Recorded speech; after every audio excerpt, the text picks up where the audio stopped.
failure number 9, bad decision making and problem solving. Going back to the story that I shared as it related to one of my teams and how it collapsed, again, they looked to me as team leader as someone who was an expert, who had tremendous experience, who had been successful, and they wanted to me to tell them, hey, do this. And so I made a bad decision. My bad decision was I would tell them what to do rather than identify, okay, how do I help them help themselves? So what's the fix? The best way to make great decisions and to identify the reason for bad decisions is to identify the root cause and create a counteraction that will help you.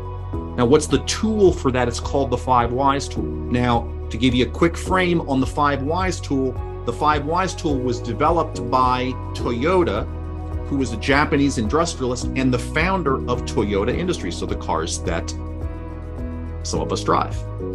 And he developed this technique decades ago. And essentially the technique is to simply ask 5 whys over and over again.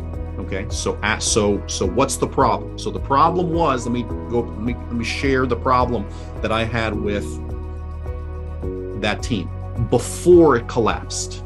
So the problem was the team members are not hitting the goals that they want to hit. So, okay, why aren't the team members hitting the goals? Well, they're not hitting the goals because they're not doing what I shared with them they should do. Okay, why aren't they doing what I share with them they do? Because they're not bought into what they should be doing. Why are they not bought into? Because they weren't coached, they weren't consulted, they weren't listened to, they weren't questioned about what they wanted to do. Well, why weren't they do that? Well, because I didn't have a tool that would help them go through this process of understanding how to be successful. And why didn't I have that? Well, because I hadn't yet found or developed the tool that would do that. So we have to, the reason for the 5 Whys techniques is because what ends up happening is that if you don't understand the countermeasure, which is what happens when you practice this technique, you might develop a solution that's only dealing with one symptom.